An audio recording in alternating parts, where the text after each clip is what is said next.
Signal, sir. Oh. Dead slow astern. It's lost now. Sir. Oh. Para standby tayo, open brake, atras tayo. Standby sir, open brake. Oh, good morning sa lahat. Kurahay pala tayo ngayon, hindi magandang panganahon dahil kay Wilma.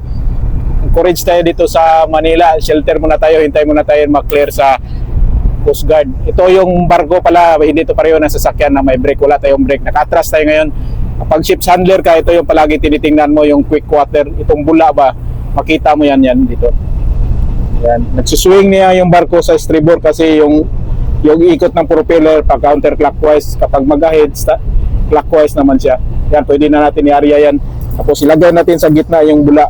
Kasi kapag sa gitna niya, na-atras na yung barko, pwede na yan, i-area na natin. Forward, let go, starboard anchor. Let's go, starboard anchor. Yan, area na natin ngayon. Tapos i-stop engine na naman natin. Tapos paalam tayo sa BTMS, i-finish engine na naman natin ngayon. Area na ngayon natin ngayon yung angkla. Shoutout pala sa mga barko dito, si Tugo. Anchor, open brake. Okay, open brake. Stop engine please. One on deck.